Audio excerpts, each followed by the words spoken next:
Boker Tov. Boker Tov à tous, Boker Tov. Hashem et Siyata Dishmaya.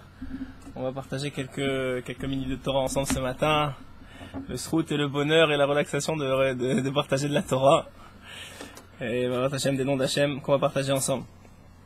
On va essayer de voir ensemble un lien très très important qu'on a un petit peu développé hier à Shabbat dans le shiur que j'ai fait ici et qu'on va approfondir ensemble, qui est le lien de Avraham Avinu. Avraham Avinu, c'est un personnage très très particulier. C'est le père de plusieurs nations, en particulier la nôtre. Et Avraham Avinu, c'est le père d'une nouvelle ère dans le monde. Qu'est-ce que je veux dire par là? Chazal nous dit que le monde, il a 6000 ans. Il a une durée de vie de 6000 ans. Et ce monde-là, il est séparé en 3 parties de 2000 ans. La première partie, Chazal nous dit que c'est la partie du chaos.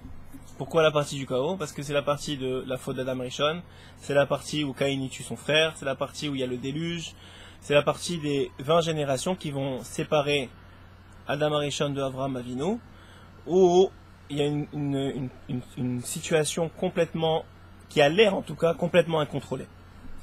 C'est la partie du chaos. Et on voit Béhémet que Avraham Avinu, il vient amener une nouvelle ère dans le monde.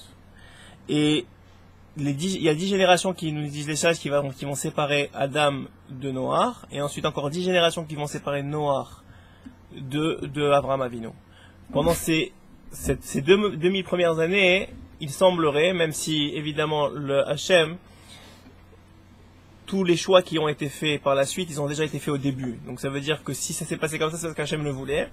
Mais les sages nous expliquent qu'il semblerait que Hachem avait comme première intention de donner la Torah et donc la responsabilité de la réparation du monde à tout le monde entier. Mais lorsque a été prouvé que tout le monde entier n'était pas raoui, n'était pas méritant de pouvoir Béhémet se retrouver à réussir cette épreuve-là, il a dû choisir un peuple, et ce peuple il a été choisi à travers les patriarches de ce peuple-là, qui sont Avraham, Yitzhak et Yaakov, dont on est les descendants. Avant de commencer le shiur, il faut qu'on fasse un petit préambule ensemble, que peut-être on a déjà fait dans un cours précédent, mais que je voulais reprendre avec vous. La question qu'il faut d'abord se poser, on est dans les premières parachiotes de la Torah. On vient de finir l'Ech Lecha. Donc on a fait Parashat Bereshit, Parashat Noach, Parashat Lech Lecha, les 3 premières parachiotes de la Torah, depuis Simchat Torah. Et normalement, il y a une question que tout le monde aurait dû se poser depuis depuis le commencement, qu'on a recommencé la Torah, depuis Bereshit. Cette question, elle est simple, mais à la fois, sa réponse, elle amène beaucoup de nachat et beaucoup de yeshuvada, beaucoup d'éclaircissement dans la tête d'un homme. La question qu'on aurait dû tous se poser et qu'on va se poser ce matin en commençant le shiur, c'est la question que plusieurs sages se posent. Et la question, elle est de savoir pourquoi est-ce que Hachem, il a créé le monde. Pourquoi est-ce que Akadosh Baruch Hu s'est donné la peine de créer tout ce monde-ci, de créer l'homme, de créer la femme, de créer tout ce qu'on voit aujourd'hui, avec tous les problèmes qu'il y a, avec toutes les situations difficiles, avec tout ça? Pourquoi est-ce que Akadosh Baruch Hu, il a créé le monde? Cette question elle est posée par plusieurs Rishonim, et même des Acharonim, et les réponses, elles sont multiples, mais elles reviennent toujours aux mêmes idées principales, qui est rapportée par, en particulier, le Ramchal, dans son livre Mesilat Yesharim, dans son introduction, il pose la question et il répond. Il dit comme ça. Et vous allez voir pourquoi je vous donne cette introduction-là, parce qu'elle est nécessaire à comprendre qui est Avraham, et surtout le sujet du cours qu'on va aborder aujourd'hui ensemble. La situation, elle est que Hachem, il a créé le monde, nous dit le Ramchal et les sages de la Torah, pour une raison très simple, qui a l'air très simple à nos yeux en tout cas. La raison est la suivante. Hachem, il a créé le monde parce que il était tout seul. Vous savez que avant le monde et après le monde, il est un. Donc il était tout seul. Et il avait une volonté, pas un manque, une volonté, un besoin, une envie de donner. Il avait une envie de donner. Et comme il était tout seul, il n'avait pas à qui donner. Donc il s'est dit, écoute, je vais créer la terre, le ciel, les astres, tout ce que tu veux, pour pouvoir créer un homme et de cet homme-là, lui donner. Donc déjà, on part sur une base que Hachem, c'est pas un tyran. Il n'a pas créé le monde pour jouer à des marionnettes.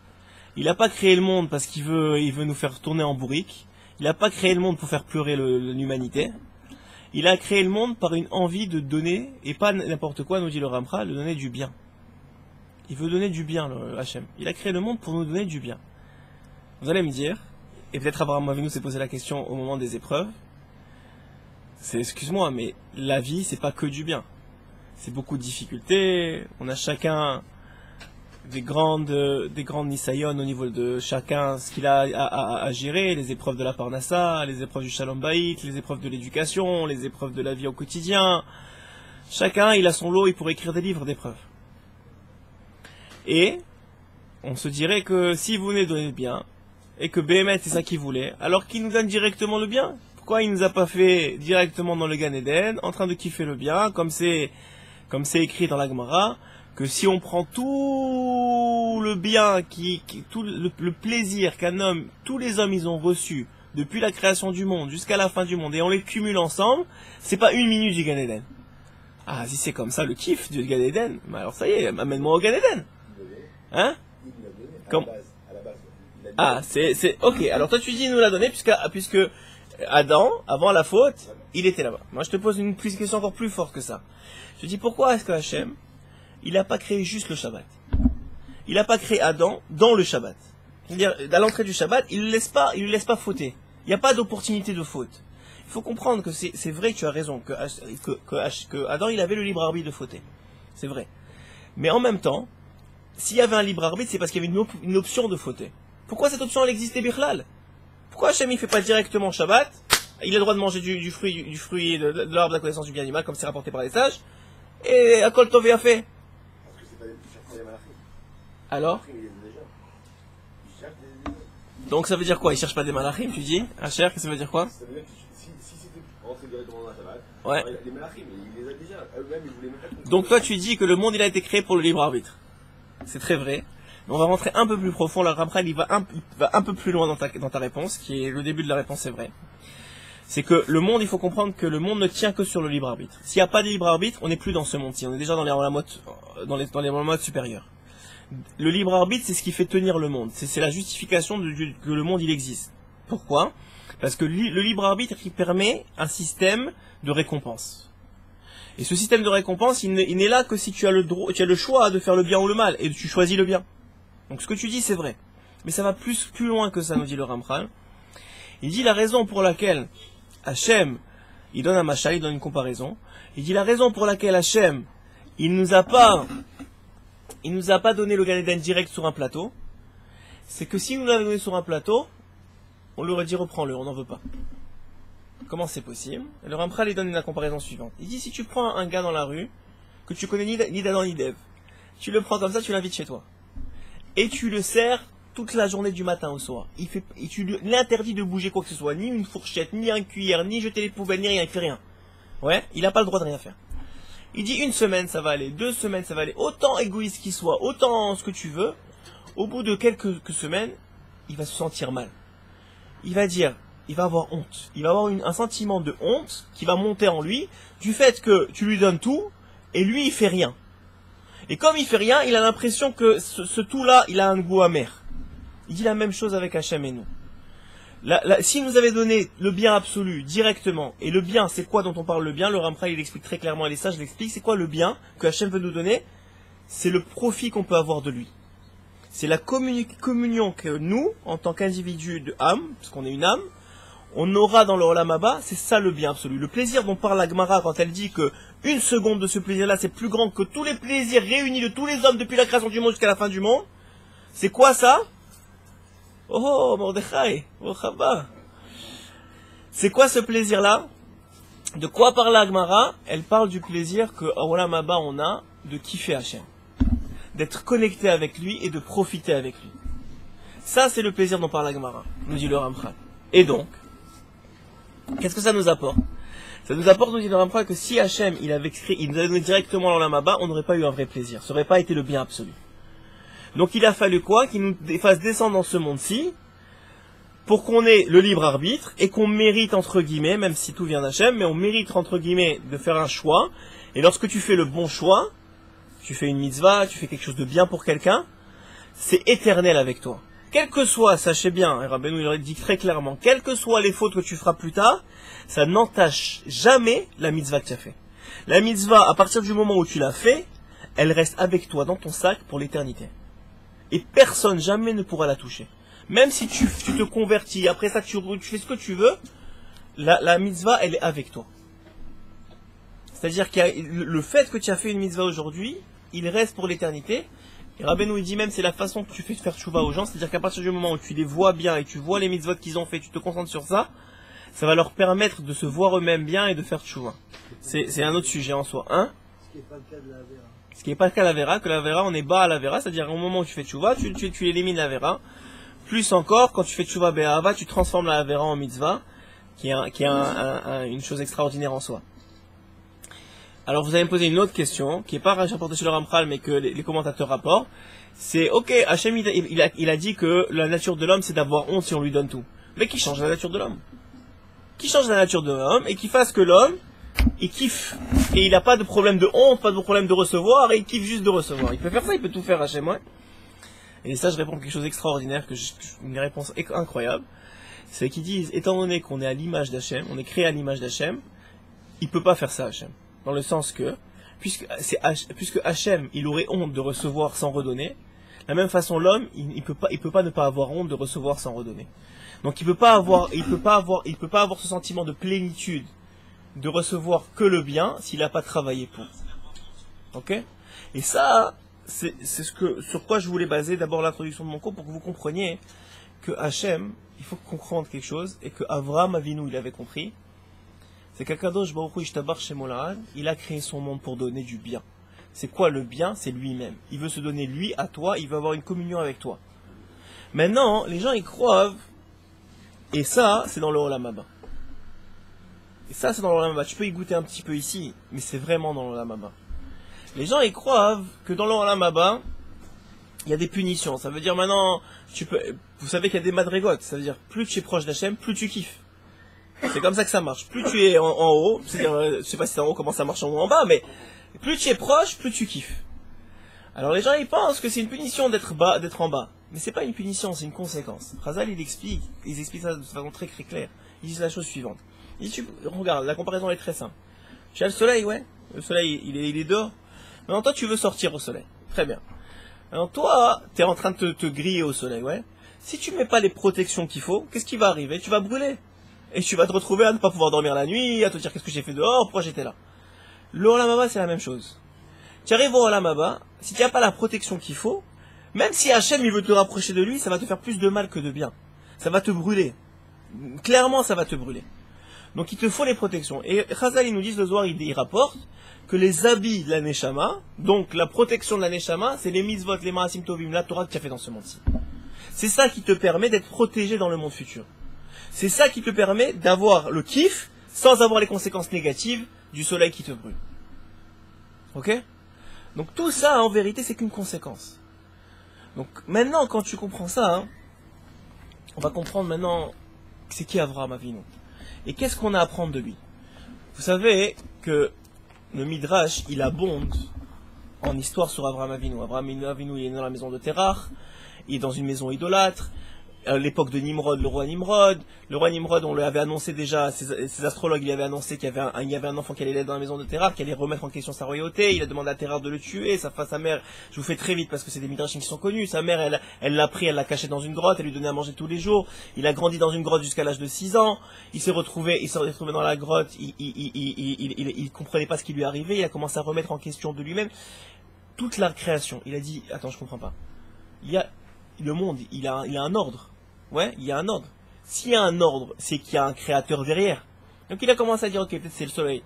Après il a vu que le soleil, il était plus là la nuit. Donc il a dit, c'est pas possible que ce soit le soleil. Il a dit, peut-être c'est la lune. Il a vu qu'elle n'était pas là le jour, etc. Il a fait ça pendant plusieurs jours, jusqu'à qu'il a compris qu'il y a un Boré Olam, il y a un créateur du monde qui a créé tout, qui gère son monde et qui est derrière tout ça, mais qui est invisible. Il a compris et ça a été ancré en lui. cette émouna-là, qui a un Boré Olam, ça a commencé à être ancré en lui.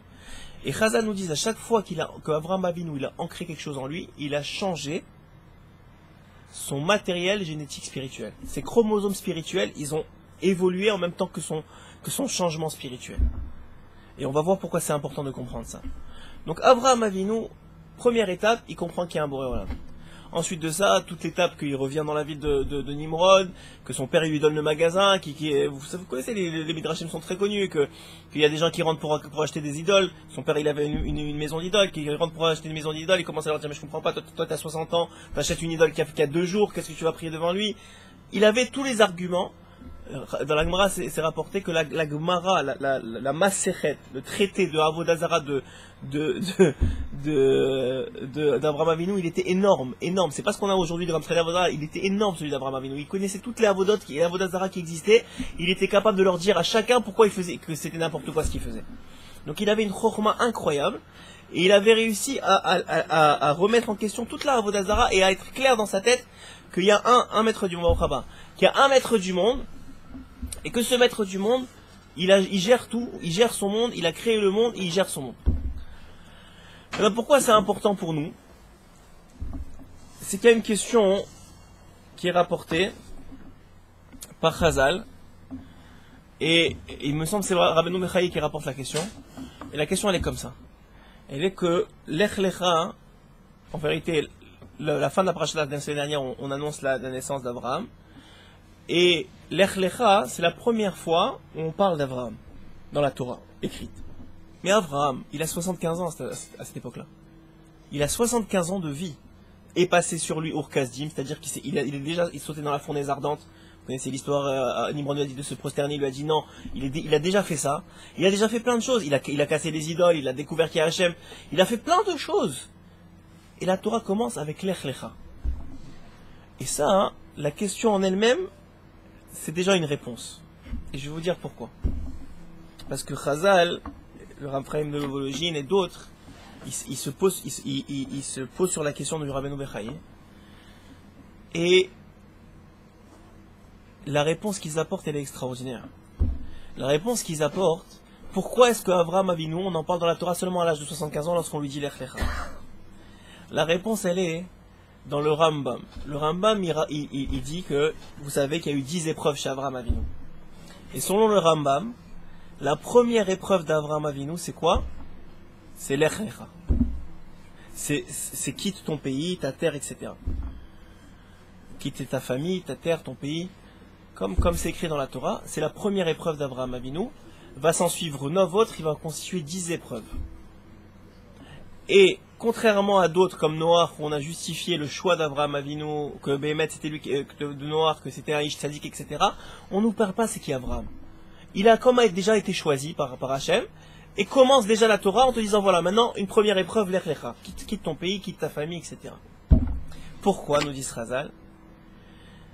Pour t'apprendre que ce que vient t'apprendre Avraham Avinu, la Torah, elle n'est pas pour te raconter une histoire.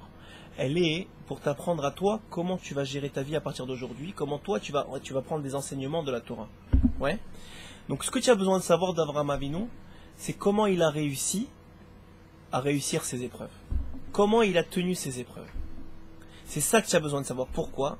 Plusieurs raisons qu'on va rapporter. Et vous allez voir pourquoi je vous fais tout ce cours-là. Vous savez que j'ai l'habitude de ne pas faire des cours juste théologiques, entre guillemets, et d'essayer de les appliquer dans notre vie. Qu'est-ce que ça va changer dans notre vie, les marassés, comment on fait? Qu'est-ce que ça apporte, cette paracha de Lech Lecha, et maintenant Chayesa, et pas Chayesa, Vayera, excusez-moi. Et maintenant Vayera, qu'est-ce que ça apporte dans notre vie? Qu'est-ce que ça va changer? Ok? Il y a une compréhension qui devrait changer notre vie, notre appréciation de notre quotidien. Et ça passe par la compréhension même de Avraham Avinu. Et regardez comment ça marche. Avraham Avinu, il a réussi des épreuves. Tous se posent la question, pourquoi Hachem il avait besoin d'envoyer des épreuves à Avraham Avinu? Le Ramban et le Rambam, ils sont pas d'accord, mais tous, les deux réponses sont complémentaires en vérité. Le Rambam, il dit que la raison pourquoi Avraham Avinu, il a reçu des épreuves, c'est pour prouver au monde entier, et en particulier à nous, ses descendants, que c'est possible de réussir les épreuves qu'il a réussies. Donc toi, dans ta vie aujourd'hui, si tu as des épreuves, et tout le monde en a, ok, que ce soit la femme, les enfants, l'éducation, la parnassa, il n'y a personne dans ce monde-ci qui est dépourvu d'épreuves. Et on va expliquer pourquoi. C'est pas Stam parce que Hachem, encore une fois, il veut jouer avec nous. Il joue pas avec nous. Il y a un but à ça. Chaque épreuve, elle vient pour du bien. Mais il faut le voir. Si on n'a pas les yeux pour le voir, on s'écroule sous les épreuves. Alors, Avraham Avinu nous dit le Rambam, la raison pour laquelle, c'est pour te prouver que c'est possible de réussir. Et la deuxième raison, dit le Rambam, c'est parce qu'au moment où il a réussi l'épreuve, au moment où Avraham il a réussi l'épreuve, il a changé son matériel génétique spirituel. Et maintenant, toi, des milliers d'années après Avraham Avinu, quand tu vas avoir la même épreuve qu'Avraham, Lech Lecha monte en Eretz Israël, le niveau de libre arbitre et d'effort que tu vas devoir fournir, il est beaucoup moins énorme que celui d'Avraham Avinu, grâce à Avraham Avinu qui t'a légué en toi, dans ton matériel génétique spirituel, dans tes chromosomes qu'on ne voit pas, la force d'avoir réussi l'épreuve. Si nous, aujourd'hui, on est capable de faire Lech Lecha, de monter en Eretz Israël, qui est encore une mitzvah encore aujourd'hui, ça tout le monde le sait. Je lisais encore hier une sira du Rabbi de Lubavitch, qui disait que pendant tout le temps, depuis que Hachem il a promis à Avraham Avinu la terre d'Israël, on n'a jamais reçu la terre d'Israël comme Hachem il l'a promis. C'est-à-dire les 10 parcelles complètes. Au maximum, à l'époque de Yeshua, on en a eu 7. Et tant et aussi longtemps qu'on n'a pas les 10, le Rabbi Lubavitch dit que ce sera au temps du Mashiach, on a la mitzvah de monter en Eretz Israël. Parce que le jour où Mashiach il vient, qu'est-ce qui se passe? On reçoit les 10, la terre d'Israël devient Yerushalayim, et tout le monde entier devient Israël. C'est ce qui se passe au temps du Mashiach. Mais tant et aussi longtemps que ça ne s'est pas arrivé, on a une mitzvah tous de monter en Eretz Israël. Mais vous savez tous que la Gemara elle dit très clairement, et que nous on le vit au quotidien, qu'il y a des choses qui niknet b'yisurim. Ils sont acquis par des épreuves. C'est quoi? La Gemara elle dit, tu veux monter en Eretz Israël, niknet b'yisurim. Tu veux la Torah, niknet b'yisurim. Tu veux le Olam Haba, le monde futur, niknet b'yisurim. Elle s'achète avec des épreuves. Si tu veux ça, il faut être éprouvé. Pourquoi? Ribbono shel olam, pourquoi tu veux m'éprouver? C'est quoi le problème? Ça y est, je suis monté en Eretz Israël, j'ai fait l'effort, je suis venu. Et là quoi? Non, vas-y, je te tape là, et je reçois tel coup, et j'ai des problèmes avec la dira, et j'ai des problèmes avec l'appartement, et j'ai des problèmes avec lui, et j'ai des problèmes avec l'autre, et lui il me rend fou, et j'ai des problèmes avec la famille maintenant, et j'ai des... Mais attends, l'autre il est resté là-bas, et tout va bien pour lui, et moi j'ai fait l'effort. Ou le gars qui fait tchouva, c'est la même chose, c'est le même principe. Le gars toute sa vie, il a rien fait de ça, il a choisi une voie tranquille, pépère, là, la plage, le bistrot et tout ça. Il arrive un jour, il dit, tu sais quoi, j'étais à un cours, j'ai compris que la Torah c'est vrai, ça y est, je veux faire tchouva. Puis du jour au lendemain, il a des problèmes au travail, sa femme a commencé, il y a des problèmes avec sa femme, mais attends Hachem, j'ai choisi, je t'ai dit ça y est, c'est bon, j'ai compris, merci, yallah, je veux faire. Et c'est maintenant que tu m'envoies les épreuves, c'est maintenant que je reçois des coups de tous les côtés. Qu'est-ce qu'on fait? On dit, si c'est comme ça, tu sais quoi, Hachem, laisse-moi tranquille. J'étais très bien avant. Celui qui comprend pas qu'est-ce qui se cache derrière les épreuves, celui qui comprend pas ça, il va dire très clairement à Hachem, il va dire, écoute Hachem, la vérité, merci beaucoup, tu as créé une terre d'Israël, elle est très belle, mais écoute, c'est trop difficile, je repars chez moi. C'est pas chez moi, mais ça veut dire je repars où j'étais. C'est trop compliqué. Ou le gars qui fait tchouva, il dit, écoute, tu sais, j'étais très bien avant, je comprends que tu exiges, j'ai compris, mais c'est trop dur, c'est trop, c'est pas possible. Abraham, il aurait pu faire la même chose. Il aurait pu dire, ok, tu sais quoi, c'est bon, j'ai compris qu'il y a un Dieu unique, etc., mais c'est bon, sacrifier mon fils, il y a des limites, quoi. Et alors, on va comprendre comment ça marche exactement. Et pourquoi on a des épreuves dans la vie. Hein? A priori, si toi tu es sincère et que tu veux être accepté par la terre elle t'accepte. La raison, c'est que si tu te rebelles contre la terre, c'est sûr. Alors regardez ce qu'il dit ici, et on va voir à travers les mots de Rabbi Nathan, qu'est-ce que c'est une épreuve, et pourquoi on a des épreuves dans la vie, et qu'est-ce que ça nous apporte Birklal. Pourquoi c'est Niklet B'Yisurim? Pourquoi il y a besoin de Yisurim pour acquérir des choses aussi grandes que la Torah, la Torah, ça veut dire la Tchouva, ça veut dire la connexion avec Hachem, tout ça, c'est des connexions avec Hachem, le Olam Haba ou la terre d'Israël. C'est des proximités avec Hachem éternel qu'on est en train d'acquérir. Et pourquoi c'est comme ça? Regardez ce qu'il dit. Rabbi Nathan il dit que lorsque dans la Torah c'est écrit que il lui demande, donc Hachem il dit à Avraham à l'époque, mais c'est Avraham on dit de quitter sa terre, son pays, etc. Et d'ailleurs, Bederech Hagav, quand vous voyez dans le verset, c'est d'abord écrit Me'artsecha, tu quittes d'abord ta terre. Ensuite, Mimolatecha, là où ta ville, où tu as grandi. Et ensuite de ça, Mibet Avicha, de la maison de ton père. Et là-bas, tout de suite, les Mefarshim me posent la question, ils disent, je comprends pas. Quand tu quittes un endroit, tu quittes d'abord la maison de ton père, ensuite tu quittes ta ville, ensuite tu quittes ton pays. Tu prends l'avion et tu t'en vas. C'est pas tu quittes ton pays, ta ville, c'est à l'envers. Alors là-bas, les Chazal, ils répondent très clairement que la Torah, elle vient t'apprendre du plus facile au plus dur. Quitter la France et tout son gouvernement et ses problèmes, c'est pas la fin du monde, ok? Ça va, tu as eu des allocations, des trucs comme ça, mais c'est pas si pire, tu peux quitter. Quitter ta ville où tu as créé une notoriété, où les gens ils te connaissent, où tu commences à des amis, où tu as des habitudes, t'as pris un pli et tout ça, c'est déjà beaucoup plus compliqué. Mais quitter la maison de ton père, ça veut dire tout ce que tu as construit, que tu as été légué par ton père, dans le sens que l'esprit que ton père t'a légué, tes valeurs, etc., pour repartir de zéro, hein, comme nous dit la Torah dans Parashat Bereshit, quand un homme il doit se marier, il doit quitter, il doit d'avec Beishto, il doit se coller à sa femme et quitter son père et sa mère. Là-bas, qu'est-ce que ça veut dire? C'est pas quitter physiquement, c'est quitter le modèle que tes parents ils t'ont donné, parce que c'est pas le modèle que tu vas recréer. Si tu veux reproduire des modèles que t'as vus ailleurs, ça marchera pas. Quand tu te maries, c'est un nouveau modèle que tu dois créer avec ta femme. Donc il dit, donc ici, la même chose. Hachem il dit, il faut que tu quittes ton père. Ok? Il faut que tu quittes tout ce qu'il t'a enseigné, en plus qu'il était idolâtre, mais tout ce qui t'a passé. Maintenant, pourquoi c'est difficile? En plus pour Abraham Avinu, pourquoi c'est tellement difficile? Parce que son père maintenant, il est vieux. Maintenant, peut-être qu'il a besoin de lui. Et Abraham Avinu, c'est un Ish Chesed. D'où il a appris le Chesed? Il a appris le Chesed de Hachem. D'où il a appris tout ce qu'il devait faire, d'où il a appris qu'il fallait recevoir les invités, d'où il a appris tout ça. Il a vu comment Hachem se comporte dans le monde, il a dit c'est comme ça qu'il faut se comporter. Et il a bâti toute sa émouna sur ça. Tout son service divin, il est basé sur ça. Avraham Avinu, il a appris de façon empirique, c'est-à-dire qu'il a compris qu'est-ce qui se passait, il a appliqué. Nous, qu'est-ce qu'on fait? C'est l'inverse. Nous, on a reçu la Torah, et à partir de la Torah, on applique. Mais lui, il a construit une idéologie, et il a suivi cette idéologie jusqu'au bout. Et regardez comment c'est beau, et ça explique aussi pourquoi c'est la première épreuve, et que Ur Kasdim, lorsqu'il s'est jeté dans la fournaise ardente, c'était pas une épreuve pour lui. Et regardez comment c'est beau. Il dit, qu'est-ce qu'il dit Rashi sur ce verset-là? Velo gila haaretz miyad. Hachem, il a pas dit à Avraham Avinu, lorsqu'il lui a dit Lech Lecha, il lui a pas dit, va en terre d'Israël. Il lui a dit, sors de ton pays, quitte. Et après ça, il a dit, tourne à gauche, tourne à droite, va là. Il a commencé à lui donner des indications jusqu'à qu'il arrive en Eretz Israël. Mais il a pas dit, va en Eretz Israël. Pourquoi? Pour que cette mitzvah-là, de rentrer en Eretz Israël, de monter en Israël, elle devienne précieuse à ses yeux. On va comprendre ce que ça veut dire. Et qu'il reçoive un sachar, une récompense. Qu'est-ce que ça veut dire? Si Hachem il lui avait dit monte en Eretz Israël, ça aurait été un seul commandement, il aurait répondu une seule fois à la volonté divine. Mais comme il lui a pas dit, à chaque fois maintenant qu'il lui dit tourne à gauche, tourne à droite, voilà, c'est un nouveau commandement, donc une nouvelle réponse de volonté divine, il répond une nouvelle fois à la volonté divine, donc pour chaque réponse, il reçoit une récompense. Donc ça multiplie les récompenses d'Avraham Avinu. Et pourquoi ça devient plus précieux à ses yeux? Parce que à chaque fois, il ne sait pas où il va. Donc il languit le moment où il va arriver enfin à la terre qu'on lui a promis. Ok? Vechen. Allez-y. De mérite. Oui.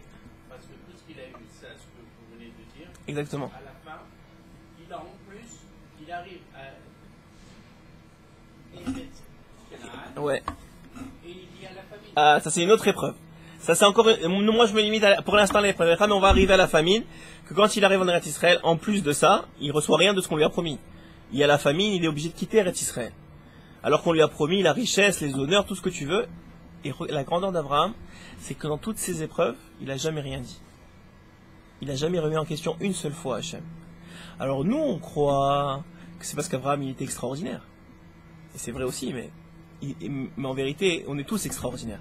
Parce qu'on est tous les enfants d'Abraham, on est tous une partie d'Hachem en nous.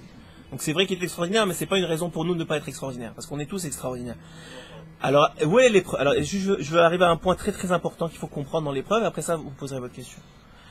Nous, on croit, parce qu'Abraham, il était extraordinaire, il était au-dessus de son épreuve. Ouais, ça veut dire quoi être au-dessus de son épreuve? Ça veut dire que c'était pas vraiment une épreuve pour lui. C'était bon, et on lui a demandé quelque chose, il l'a fait. Regardez ce qu'il dit Rabbi Nathan. Il dit Rabbi Nathan que ne croyez jamais ça. Une épreuve, si on appelle ça une épreuve, c'est qu'à partir du moment où Hachem il te demande quelque chose, ça devient pour toi complètement flou, complètement trouble dans ta tête et tu es en plein doute. Ça veut dire qu'à chaque fois que Hachem il a demandé à Abraham de faire quelque chose, parmi les 10 épreuves, en lui c'était la guerre. Il savait pas quoi faire. Abraham, il était dans le doute absolu. C'est pas qu'il était sûr de faire la bonne chose. Quand il lui a demandé fais la Hakeda, sacrifie ton fils, et que nous on le voit, il se réveille le matin, il fait les choses vite, etc. Abraham, il a les jetons. Abraham, en lui, il sait pas ce qu'il fait. Et nous, en vérité, à chaque fois, c'est ça. Une vraie épreuve, c'est la définition d'une épreuve, c'est que tu es complètement méboulbal. Ton esprit est complètement trouble, tu es en stress, tu sais pas quoi faire. Si t'es pas en stress et tu as un peu de nachatroir et tu dis bon ça va, je vais gérer, tu es déjà plus dans une épreuve. C'est plus une épreuve. Ou c'est une très faible épreuve. Mais une vraie épreuve, il dit Rabbi Nathan, c'est l'épreuve d'Abraham, et toutes les épreuves d'Abraham, et c'est pour ça, nous dit Rabbi Nathan, que Okazim, c'est pas une épreuve. Pourtant, il s'est jeté dans la fournaise ardente. Mais il n'y avait pas de doute dans sa tête. Il n'y avait pas est-ce que je fais bien ou je fais pas bien. Le gars, il me dit, je me procède devant toi, je sais que c'est Avodazara, c'est clair dans ma tête, c'est déjà acquis, c'est plus une épreuve. Ah, pour un autre, c'est une épreuve, mais pour Abraham Avinu, c'était plus une épreuve. Donc c'est pas compté selon le Rambam dans les 10 épreuves. Selon Rashi c'est compté, mais selon le Rambam c'est pas compté dans les 10 épreuves. Pourquoi? Parce que c'est pas une épreuve virtuelle. Pourquoi? Parce qu'une épreuve c'est quoi sa définition d'une épreuve? Dans votre vie c'est quoi la définition que vous êtes en épreuve? C'est quand c'est normal, que vous vous sentez mal, vous n'arrivez pas à dormir la nuit, ça vous réveille, ça vous tourmente. Ça c'est une épreuve. C'est ça une épreuve. Une épreuve c'est que vous êtes tourmenté. Alors maintenant pourquoi? Pourquoi tout ça? Hachem, laisse-moi tranquille, je veux faire le bien, je veux me rapprocher de toi. Ne m'envoie pas des épreuves. Regardez ce qu'il dit.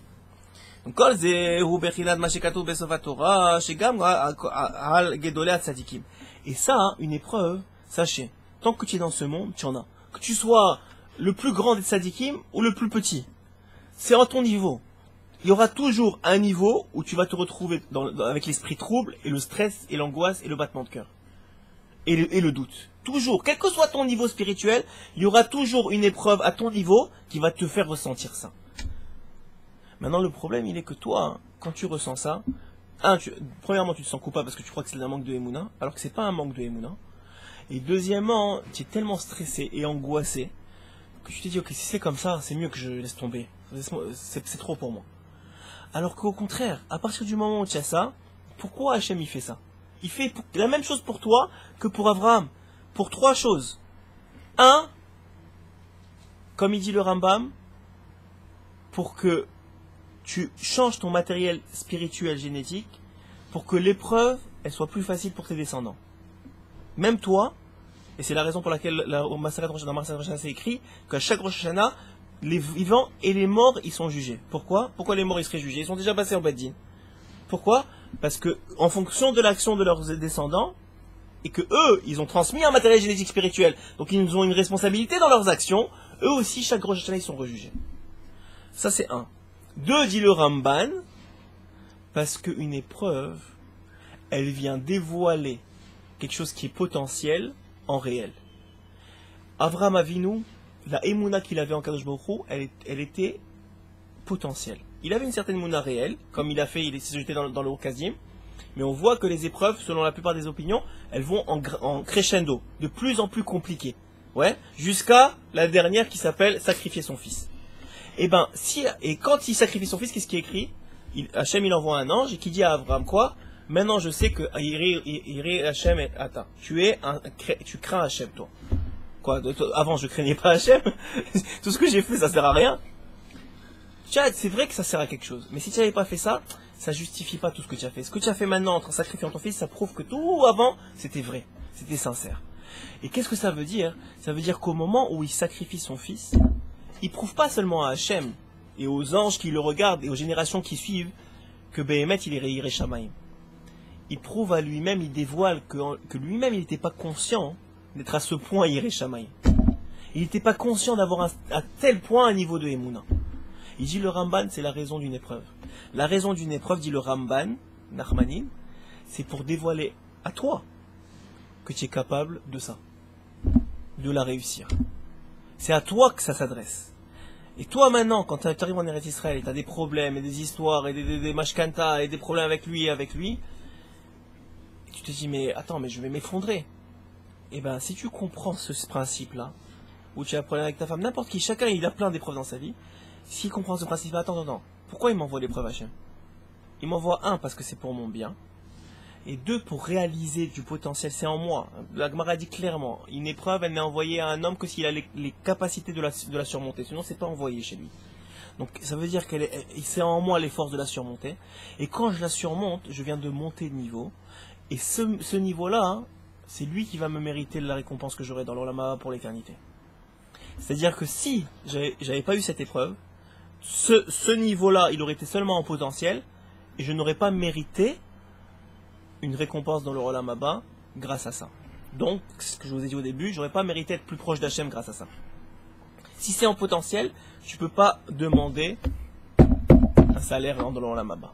C'est seulement quand dans ce monde-ci, tu l'as habillé dans des actions, que après ça, tu peux dire, en haut, on te dit, voilà, tu as mérité.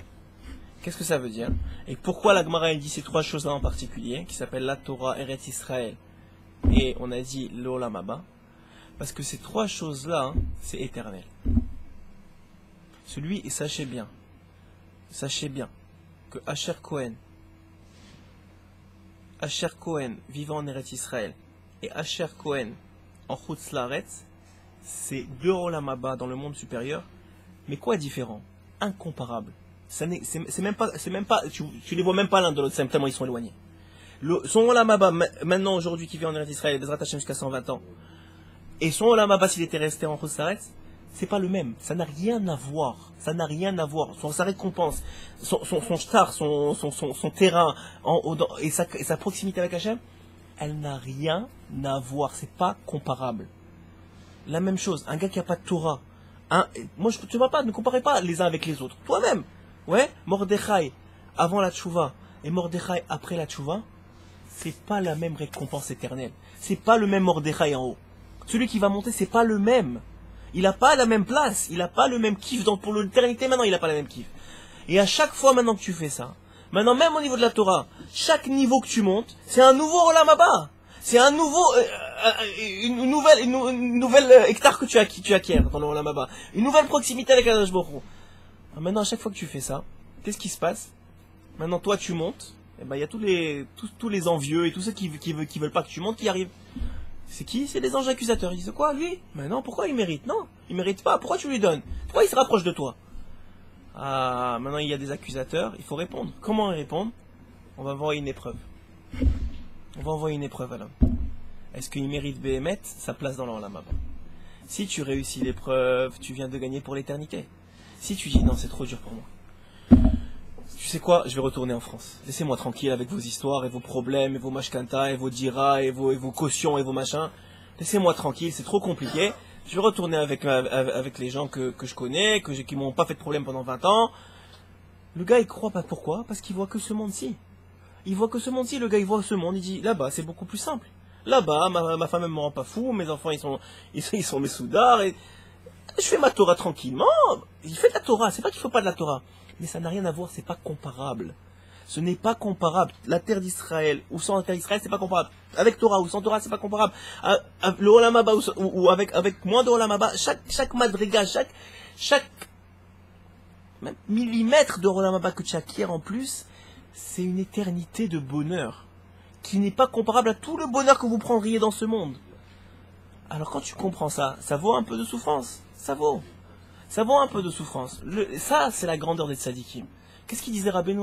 Il disait ce monde, il vaut rien. Il est rien, ce monde-ci. Ce monde-ci, c'est rien. Ce monde-ci, c'est une préparation pour l'Olam Haba, hein, c'est tout. C'est prose d'or. Tu vois dans le Ramchal aussi, c'est prose d'or. C'est un couloir pour t'amener là-bas. Non, si tu comprends que c'est un couloir, tu prends des coups, mais tu comprends chaque coup que tu prends, c'est encore plus de Olam Haba, encore plus de trucs. Alors tu dis, ouais, mais j'ai pas les forces. Alors tu n'as pas les forces. C'est pas pour ça que même le monde, la Gashmiut, pour réussir dans la vie, c'est des épreuves, c'est une année d'études, Ouais. un examen, un bifran. Même dans la Gashmiut, ça marche comme ça. Il dit même dans le monde Chol, ça marche comme ça, que quand tu veux monter des grades, eh ben, il faut faire des sacrifices. Et c'est vrai. Mais ce qu'on comprend, parce que c'est facile en Gashmiut. Tu sais pourquoi? Parce que tu vois le résultat tout de suite. Tu sais que le gars, il sacrifie, il a son salaire qui double l'année prochaine. Mais le gars, il sacrifie. Et il voit que sa vie, elle part en cacahuète. Il dit, mais attends, laisse-moi tranquille, Hachem. Tu sais quoi, c'est pas la peine. Parce que pourquoi? Parce qu'il n'a pas les yeux d'Abraham. Abraham, lui, c'est quoi? C'est quoi? C'est que, pourquoi Ur-Kazim, c'est pas une épreuve? Parce que à Ur-Kazim, il sait qu'il a en la main. Mais sacrifier son fils, excusez-moi, j'arrête pas de descendre à chaque fois, mais sacrifier son fils, ça c'est une épreuve. Pourquoi? Parce qu'il comprend pas. Parce que, je vous ai pas dit une chose que Rabbi Nathan il dévoile ici, c'est qu'une des conditions de l'épreuve, c'est que c'est contre ta nature propre. Pourquoi c'était tellement une grande épreuve, l'Erlecha? Pourquoi c'était tellement une grande épreuve de quitter son père? Parce que son père il est vieux, et Abraham c'est un Ish Chesed. Et pour lui c'est une épreuve. Quoi? Qu'est-ce qu'ils vont dire les autres? Et comment moi qui me dis être un homme de bonté, je laisse mon père vieux comme ça à l'article de la mort? C'est contre ma nature même. Mais tout ça c'est pourquoi, nous dit Rabbi Nathan, pourquoi une épreuve elle arrive chez un tzaddik, et on est tous à ce niveau-là. Chacun, à chaque fois qu'on ressent un stress, une angoisse, quelque chose qui t'empêche de dormir, et que c'est une épreuve. Et cette épreuve-là, elle vient pour une seule chose. Il dit Rabbi Nathan, regardez ce qu'il dit dans les mots. Il dit qu'il a entendu de Rabbeinu. Au moment de l'épreuve de chacun d'entre nous. Personne, quel que soit son niveau, s'il s'appelle une épreuve, il est clair, il est bien dans sa tête. En vérité, il est en guerre dans sa tête, il ne sait pas quoi faire. S'il était clair dans sa tête, il n'y aura pas de nisayon. Mais tout ça, voilà,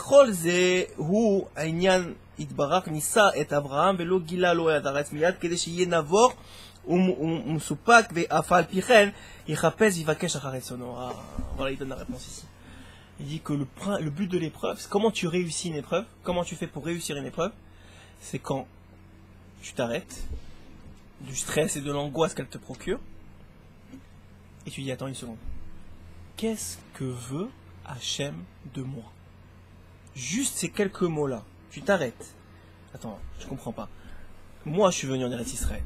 Je veux faire le bien, je veux me rapprocher d'Hachem, je suis venu pour les bonnes raisons. Mais attends, je comprends pas. J'arrive pas à trouver un appartement. L'appartement, c'est une galère. Il y a plein de problèmes avec le propriétaire. Il arrête pas de me faire des histoires. Attends, et je peux pas déménager. Bah, qu'est-ce que tu veux de moi, Hachem? Qu'est-ce que tu veux? Bah, bon, je suis venu, j'ai fait ce que je voulais. Qu'est-ce que tu veux? Tu te poses cette question-là. Il dit, c'est bon. Déjà, tu as réussi l'épreuve. Pourquoi? Parce qu'il dit, celui qui recherche la volonté d'Hachem, Hachem, il est obligé de lui dévoiler sa volonté. Si tu recherches sincèrement la volonté d'Hachem, il va te la dévoiler. Donc, s'il te la dévoile, maintenant, ça peut être complètement fou.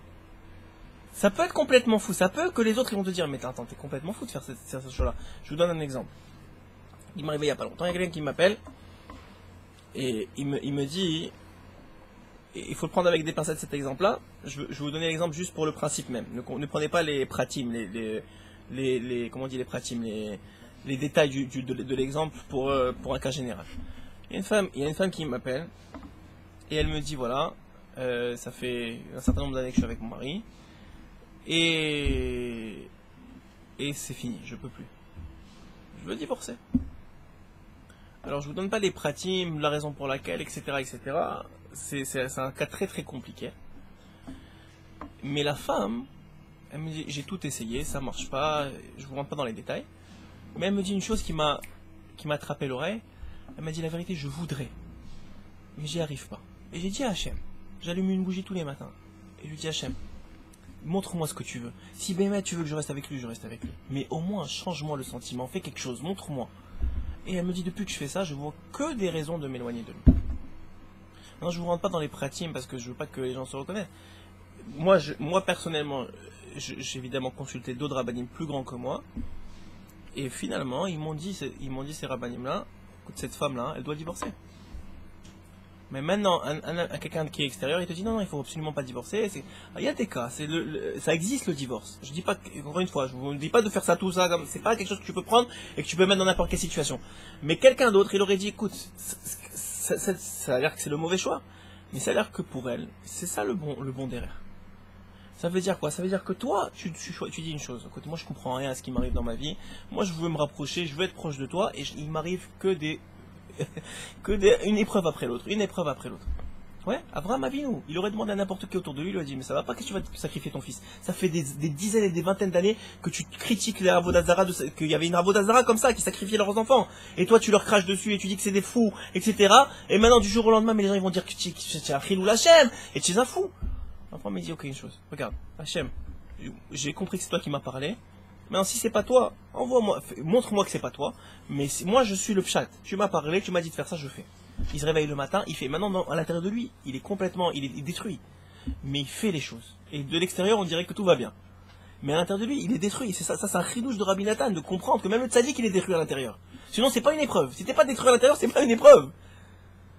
C'est même pas une épreuve. L'épreuve, elle commence quand t'es détruit à l'intérieur, et quand à l'extérieur, tu dis, ok, moi je fais la volonté d'Hachem. Et à l'intérieur, tu dis une seule chose, Hachem, je t'en supplie, ne me laisse pas faire quelque chose qui compte ta volonté. C'est tout. Et il dit Rabbi Nathan, à partir du moment où tu fais ça, où tu fais tu le verbalises et tu montres à Hachem que c'est ça que tu veux, Hachem il est obligé de te dévoiler sa volonté. Parce que le but de l'épreuve c'est que tu demandes. Tu dis à Hachem, je veux faire ta volonté, montre-la moi. Et que tu l'écoutes. Parce que le problème, il y a des gens ils n'écoutent pas, ils veulent faire leur volonté, après ils se retrouvent dans les problèmes, ils disent comment c'est encore une autre histoire. Mais moi je vous dis juste dans le pshat pachout. Ouais. Et vous remarquez que le Inyan, il est toujours comme ça. Et Avraham Avinu, si ça commence le peuple juif avec lui, c'est pas pour rien. Regardez Rabbi Nathan, il dit, on va regarder dans les mots, ça c'est le Inyan de l'épreuve, mais vous voyez comment ça s'habille dans toute la Mahala d'Avraham Avinu. Avraham Avinu, c'est écrit dans la Torah, Ve'et ha-nefesh asher asu, que lui et sa femme, ils ont fait des nefesh, ils ont fait des âmes. Et le Rashi là-bas sur place, il dit c'est quoi qu'ils ont fait des âmes? C'est qu'ils ont converti, Sarah elle s'occupait de convertir les femmes, et Abraham de convertir les hommes. Et à partir du moment où vous savez, quelqu'un qui est converti, c'est une nouvelle création. Ok? C'est un nouvel homme complètement.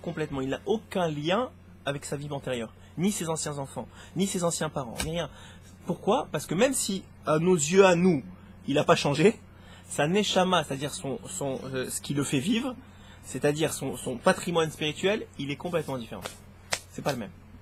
Donc il a plus rien à voir avec les autres qu'il y avait avant. C'est une nouvelle personne. Complètement.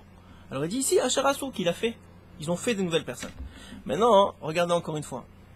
Convertir les gens et faire des shiurim de Torah et les rapprocher, etc. C'est une bonne chose ou c'est pas une bonne chose? C'est une bonne chose. Regarde ce qu'il dit Rabbi Nathan. Alors il dit qu'il a entendu de Rabbeinu qu'Avraham Avinu haya gam ken mekarev bnei hanerurim le Hashem yitbarach, il rapprochait les gens, qu'aya megayer gerim, il convertissait les convertis, kayadoa comme c'est connu, et particulièrement parce qu'il faisait ça, il recevait des épreuves, il recevait des yisurim. Pourquoi? Parce que maintenant quand il faisait ça, il gagnait encore plus de Olam Haba, il gagnait encore plus de Sahara. Il gagnait encore plus de connexion avec Hachem, il gagnait de proximité. À chaque fois que tu fais quelque chose qui s'approche d'Hachem, sache que ça vient avec un lot. Ça vient avec un lot, c'est comme ça que ça marche. C'est comme ça que ça marche. Mais sache que ne te décourage pas, parce que Hachem, il te donne les forces. C'est lui qui te donne les forces pour réussir l'épreuve. Ne te décourage pas. Tu es venu en Eretz Israël, c'est difficile, c'est ce que tu veux. Bémet, peut-être que moi, j'entends des choses, malheureusement, on n'entend que les mauvaises. On n'entend pas ceux qui réussissent et que tout va bien et qui kiffent et que tout va bien. Bon, franchement, nous, on le voit ici dans notre pays-là. Quelles que soient nos difficultés, on est une famille soudée et vrai que ça, c'est énorme en Eretz Israël. Mais ce que je veux vous dire, c'est que on entend des choses vraiment terribles. Des gens qui sont venus ici, leurs enfants ils sont tombés malades, des trucs de fou. Que Bémet, tu te dis, Lo Aleinu Velo Alechem, c'est des choses très difficiles, ouais. Ouais. C'est des preuves. Qu'est-ce que tu veux dire? Alors, sur le plan physique, sur le plan de notre vision à nous, c'est extrêmement mauvais. Tu le vois, ça fait mal, même tu te dis comment il fait le gars. Mais avec les yeux de Dieu, c'est extrêmement bon. C'est juste qu'on n'a pas les yeux de Dieu pour l'instant. Mais c'est extrêmement bon. Parce que le gars, ce monsieur-là, il est en train de gagner un Olam Haba de folie. Et ça a l'air un peu calculateur de dire ça. Mais c'est pas ce que vous comprenez pas, c'est que Hachem, il a créé le monde pour ça. Pour nous donner. C'est ça tout le but du monde. Tout ça, tout ce qu'on voit ici, c'est pour ça. C'est pour te donner le kiff d'être avec lui tout le temps. C'est pour ça. Donc maintenant, il y a un système en place. Et ce système-là, il est nécessaire pour que tu gagnes ton Olam Haba. Il n'y a pas le choix. Pour que tu gagnes une éternité de plaisir avec Akadosh Baruch Hu. Comme disait Rabbeinu, le monde futur, en vérité, c'est juste une porte que tu traverses. C'est tout, c'est rien d'autre. Nous, on le voit pas. Quand quelqu'un quitte ce monde, sachez que celui qui est à plaindre, c'est pas celui qui a quitté le monde, c'est celui qui reste. Celui qui reste et qui se retrouve avec la douleur d'avoir un être perdu et cher qui lui est manquant. Mais lui, il est très bien. Regardez toutes les histoires, toutes, même les goïms, toutes les histoires de mort clinique, ils vous racontent tous la même chose. Ils ont vu une lumière hyper grande, avec une chaleur d'amour extraordinaire, ils se sentaient bien, ils voulaient pas revenir. Tous ils sentent la même chose. Même le rachat d'amour. Parce que même le plus petit de connexion avec Hachem, c'est déjà un grand plaisir. Mais quand tu es là-bas, tu te dis, ok, ben, j'aurais voulu plus peut-être. Alors regardez ce qu'il dit, je veux juste rentrer, on va finir avec ça. Hein. Rentrer dans ce Inyan là, que le fait même qu'il faisait des efforts pour approcher des gens, ça lui a apporté beaucoup d'Issourim à Abraham Avinu, beaucoup d'épreuves. Et comment il faisait, alors moi je trouve ça extraordinaire, Rabbi Nathan il explique comment il faisait pour convertir. Alors comment il faisait, je vous sors dans les mots parce qu'il ne reste pas beaucoup de temps.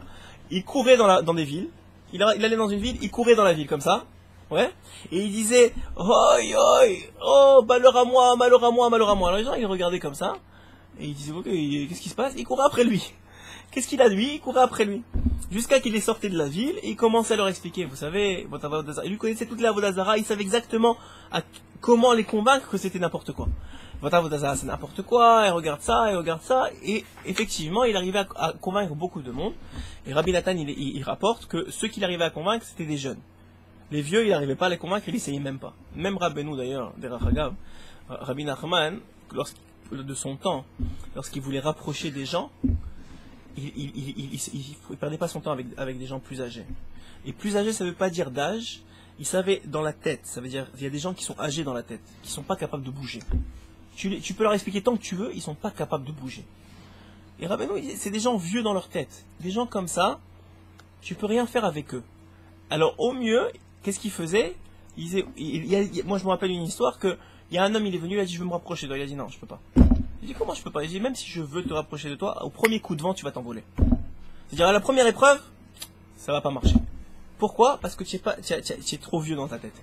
Mais tu sais quoi? Envoie ton fils. Il a envoyé son fils, ses enfants se sont rapprochés de lui. Ça veut dire quoi? Et c'est la même chose avec Hachem Idbarar. Ça veut dire que il faut être capable de renouveler son esprit à chaque instant. Ouais? Comme je l'ai dit hier, le machin est le suivant. Moi j'adore l'histoire du verre. Nous on est le verre, on est le Kéli, ouais? Le Kéli, tous de notre génération, et même dans les générations précédentes, le Kéli il est pas propre. Ok? Ce verre-là, notre verre il est pas propre. La façon que Hachem nous a donné de pouvoir, et ce verre-là c'est lui qui monte en haut. À la fin, il monte tout vide, tout nu, et il dit voilà ce que j'ai fait, ce que j'ai pas fait. Ouais. Donc ce verre-là, il est pas propre. Ouais. Hachem il nous a donné un système. Il a dit tu sais quoi? Viens on va le laver ensemble. Comment on le lave? Tu mets de la Torah. La Torah c'est de l'eau. Ouais. Tu rentres. Maintenant quand tu rentres de la Torah de l'eau dans un verre pas propre, qu'est-ce qu'il fait? L'eau elle est sale. L'eau elle est sale. Ça veut dire que la Torah elle devient sale. Écoutez bien ce que je vous dis. La Torah d'un homme au début de sa tchouva, elle est sale. C'est pour ça que tu vois des gens qui font tchouva, qui commencent à se rebeller contre leurs parents, qui commencent à jeter les gens, je veux plus manger chez toi, qui font pas les choses. Darke Hashem, c'est Darke Noam. Les voies d'Hachem sont des voies paisibles, des voies pures. Le gars qui commence à s'énerver, à truquer, c'est pas de la Torah, c'est mauvaises midotes qui transparaissent dans la Torah. Comprenez bien ça. C'est pas de sa faute. C'est la façon d'arriver à une eau pure. Donc au début il met de la Torah, c'est de l'eau, mais c'est sale. Alors toi tu crois il a fait tchouva, c'est devenu un sadique. C'est pas de sadique, même nous, personne n'est un sadique. On a tous un peu de saleté, même un peu plus que beaucoup. Et toute l'eau qu'on met, alors maintenant qu'est-ce qui se passe? Il dit Rabbeinu, jette l'eau. Jette la Torah. Ce que tu as appris, oublie. Recommence, remets de l'eau. Maintenant, le verre il est un peu moins sale. La Torah que tu vas mettre elle est un peu moins sale. Encore, jette l'eau. Remets de la Torah. Jette l'eau, remets de la Torah. Tu fais ce principe tout le temps, au bout d'un moment tu vas avoir de l'eau pure. Ok? Mais l'eau pure, ça sert à rien. L'eau pure c'est juste une indication que le verre il est pur, parce que c'est le verre qui monte en haut. Ok? Et ça, c'est ce qu'il est en train de dire ici. Abraham Avinu, il courait après les gens jeunes. Il leur disait, voilà, maintenant, quand les gens ils arrivaient, regardez ce qu'il disait. Quand il arrivait à en prendre quelques-uns, même si quelques-uns là, maintenant, leurs femmes, leurs parents, il les reniait, il commence à dire, mais tu fais n'importe quoi, mais c'est pas possible, mais qu'est-ce que tu es en train de faire, etc. Donc il y en a qui tombaient, ils retombaient dans l'épreuve, et ils laissaient Abraham Avinu. Et seulement quelques-uns ont réussi à s'attacher, et même eux, on sait qu'une fois qu'Abraham Avinu est parti de ce monde, ils sont repartis dans leur erreur. C'est-à-dire que c'est seulement le tzaddik qui arrivait à les tenir. Ok? Maintenant on va finir avec une histoire, et on va finir sur ça. que vous compreniez bien à quel point c'est important d'avoir des yeux justes dans ce monde-ci. Parce que celui qui n'a pas des yeux justes, il fait tous les mauvais choix du monde. Dès qu'il a une épreuve, il dit c'est pas pour moi, il s'en va. Regardez bien. Il y a une histoire qui est très connue, qui est rapportée aussi dans la Gemara. Il y avait un Tana. Un Tana, c'est de l'époque des Tanaïm, donc au moment de l'écriture de la Mishnah de Rabbi Yehuda Hanassi. Il y avait un Tana, nous dit la Gemara, qui avait un problème Shalom Bayit avec sa femme. Même à eux, ça arrivait. Vous voyez que les épreuves, c'est pas juste pour nous. Il y a un problème Shalom Bayit avec sa femme. C'est quoi l'épreuve de Shalom Bayit? Ils avaient un fils unique. Et à l'époque, le fils, pour qu'il puisse étudier la Torah, il fallait qu'il aille dans une yeshiva qui était extrêmement loin de la maison. Il fallait prendre plusieurs mois de calèche pour y arriver, ou plusieurs jours de calèche pour y arriver. Et les parents ne revoyaient leurs enfants, à partir de très jeunes, 10, 11, 12 ans, ils ne revoyaient leurs enfants que 1, 2 fois par an, des fois même une fois par 4 ans, des fois une fois par 6 ans. Ils ne voyaient presque pas leurs enfants, quoi. Et c'était comme ça la vie. Quel Messirut Nefesh, vous imaginez le Messirut Nefesh des parents qui éduquaient leurs enfants jusqu'à un certain âge et qui au bout d'un moment, ils étaient obligés de les laisser partir pour qu'ils puissent s'éduquer en Torah. Maintenant, ce Rav-là, il voulait faire ça avec son fils. C'était son fils unique. Et sa femme, elle avait un problème avec ça. Elle a dit, moi je quitte pas mon fils. Mon fils, je le laisse pas partir. Mon fils, je le laisse pas partir. Alors le Rav il a dit, écoute, moi je veux que mon fils étudie la Torah. C'est pas possible, il faut qu'on le laisse partir. Il dit, écoute-moi bien, si tu laisses partir notre fils, je divorce avec toi. Alors il dit, écoute, on va aller voir le Dayan, on va aller voir le Rav. Lui, c'est déjà un très grand, mais lui-même il avait un Rav. Donc ils sont partis voir le Rav. Le Rav il a dit, qu'est-ce qu'il y a? Il dit, voilà, ma femme, elle veut pas envoyer notre fils en yeshiva parce que c'est trop loin, elle est trop attachée à lui, c'est son seul enfant. Elle veut qu'il reste à la maison. Elle a dit, sinon elle divorce avec moi. Alors il a dit, ok. Il a parlé à la femme, il a dit, voilà, est-ce que tu es prête à avoir un Menahel? Parce que le père Baruch Hashem, il était érudit, mais il était riche aussi, il avait de l'argent. Est-ce que tu es prête à avoir un Menahel, c'est-à-dire un enseignant, qui vit chez toi 24 heures sur 24, et tu t'occupes de tout pour eux? Pour ton fils et pour le Menahel, tu leur nettoies, tu leur fais à manger 3 fois par jour, tu t'occupes de tout, c'est toi qui fais tout. Elle dit, tant que mon fils il est avec moi, je fais ce que vous voulez.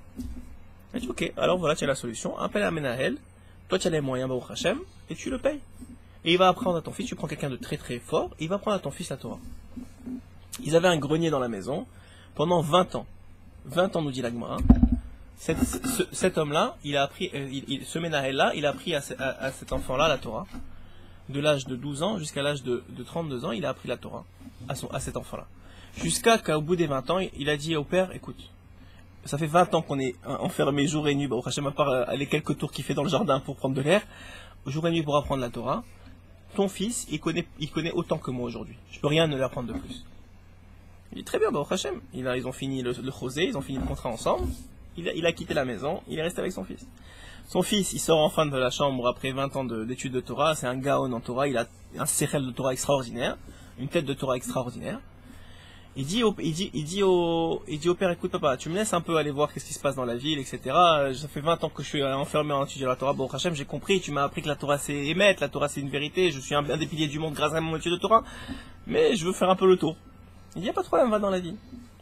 Il va dans la ville, qu'est-ce qu'il fait la première chose? Il va au chouk, là où les gens ils se rassemblent. Là-bas, il voit un vendeur de limonade, il lui dit, est-ce que je peux avoir un peu, j'ai soif, ça fait quelques minutes que je marche, tu peux me donner une verre de limonade? Il lui dit, pas de problème, c'est 2 zouz. Il lui dit, quoi 2 zouz? Il lui dit, c'est de l'argent, c'est 2 zouz. Il dit, quoi? Mais tu sais pas qui je suis? Ça fait 20 ans que j'étudie la Torah enfermée, et moi, ma Torah, elle vaut de l'or, et c'est extraordinaire, et moi, il commence à lui raconter la paracha sur sa Torah, et il dit, regarde, moi j'étudie, et tout ça. Il dit, écoute-moi bien. Moi, j'ai une femme et des enfants à nourrir. Si tu veux payer 2 zouz, tu prends la limonade, si tu veux pas, tu t'en vas, laisse-moi tranquille avec tes histoires. Il rentre chez lui en furie. Il dit à son père, mais tu m'as menti, tu m'as dit que la Torah c'est le plus précieux au monde, moi j'ai donné ma vie pour la Torah, j'arrive même pas à une limonade, on m'offre pour de la Torah, et tu me dis c'est ce qu'il y a de plus précieux, c'est ça la Torah? Il dit, attends une seconde, calme-toi, reprends tes esprits, on va faire quelque chose, tu sais quoi? Il dit, Baruch Hashem il était très nanti, il dit regarde, je vais te donner une pierre précieuse, il lui sort une pierre précieuse, il dit voilà, on va faire quelque chose toi et moi. Demain, tu dors tranquillement ce soir. Demain, tu prends cette terre précieuse, tu vas au chouk là où tu étais, et tu me dis combien chacun il te donne. Ok? Tu me dis combien tu veux, combien ils sont prêts à l'acheter. Très bien, il repart le lendemain, toute la journée, il passe d'un kiosque à l'autre, il y en a qui donnent 100 shekels, 200 shekels, 300 shekels. À la fin de la journée, difficilement, il arrive le gars le plus lot, il a dit 1000 shekels, je t'achète la pierre. Il rentre chez lui, il dit voilà, papa, 1000 shekels, ils sont prêts à acheter la pierre. Il dit ok, reste tranquille, ne vends pas la pierre. Demain, tu sais quoi, à l'époque, il y avait, là où ils faisaient des métiers, ils étaient rassemblés. Les bijoutiers, ils étaient rassemblés ensemble, les tailleurs, ils étaient rassemblés ensemble, etc. Il y avait des quartiers comme ça. Il dit demain, tu vas au quartier que je vais te indiquer, c'est un quartier de bijoutier. Et tu montres la pierre et tu vois combien ils te la vendent. Le lendemain, il se lève, il prend sa pierre, il fait sa avoda, il va à ce quartier de bijoutier, il arrive chez le premier bijoutier, 1 million. Deuxième bijoutier, 1,5. Troisième bijoutier, il arrive en une demi-heure, le plus haut bijoutier, il a donné 4 millions de shekels. On va dire, à l'époque, c'était pas des shekels, mais il a donné 4 millions. Il court chez son père, il dit papa, 4 millions, viens, on vend 4 millions. Je dis, attends, premièrement, redonne-moi la pierre. Et deuxièmement, je t'ai pas donné pour que tu la vendes. Qu'est-ce que tu as appris de ça? Je vais t'apprendre du moussard. Qu'est-ce que tu as appris de ça? Je vais t'apprendre quelque chose. Ce que tu as appris, regarde, hier, tu es allé avec la même pierre. Tu es allé avec la pierre. Mais tu es allé chez des gens qui savent pas c'est quoi la valeur de la pierre. Ils ont aucune idée c'est quoi la valeur de la pierre. Ils ont jamais vu une pierre de leur vie. Ils savent pas juger la pierre. Ouais. Ces gens-là, ils t'ont donné 100 shekels ou 200 shekels ou 1000 shekels pour la pierre. T'es parti chez des gens qui savent c'est quoi une pierre précieuse. Et ils t'ont dit cette pierre-là, elle vaut 4 millions. Toi maintenant hier t'es venu, tu m'as dit je suis allé pour aller boire du limonade, on m'avait pas donné pour ma Torah. Mais ces gens-là ils savent pas c'est quoi la Torah, c'est pas leur faute, ils savent pas c'est quoi. Mais quand tu vas arriver au Lamaba, que chaque mot de Torah c'est des milliards, c'est pas des millions, des milliards et des milliards et des milliards qui te restent. C'est un monde de plaisir éternel, éternel. Est-ce que ça vaut pas ce que des 20 ans que tu as passé? Est-ce que ça les vaut pas? En plus qu'aujourd'hui ici, tu as un esprit pour réfléchir, tu es quelqu'un de droit, tu as plein de... Dans ce monde-ci, tu as l'usufruit, tu as les... Comment on dit? Tu n'as pas le capital, tu as l'intérêt. Déjà dans ce monde-ci, tu as l'intérêt. Mais disons même si tu n'avais pas l'intérêt dans ce monde-ci, je comprends pas que la valeur, aux yeux d'Hachem, qu'est-ce que ça vaut? Et ça, c'est ce que je voulais vous dire, c'est que Avraham Avinu, il avait les yeux pour comprendre qu'est-ce que ça vaut, mais jamais dans l'épreuve. Dans l'épreuve, le principe de l'épreuve, c'est qu'on perd nos yeux. On n'est pas capable de savoir ce que ça vaut et on est en doute permanent. Et c'est seulement après l'épreuve, Bezrat Hashem, quand on l'a réussi, que Hashem, il te montre, tu sais quoi, tu as fait le bon choix. Tu sais quoi, monter en Israël, c'était bien pour toi. Mais quoi, mais j'ai toutes les épreuves que j'ai eues, Non, mais tu sais quoi, regarde maintenant ce que tu as pour l'éternité. Sache que toi, sans Israël, toi avec Israël, c'est pas le même Olam Haba. C'est pas la même éternité, c'est pas la même connexion avec Hashem, c'est pas la même. Et si tu as ces yeux-là, alors tu peux passer à travers la vie d'une autre façon. C'est ça le message que je voulais vous passer aujourd'hui. Hazak Ovar.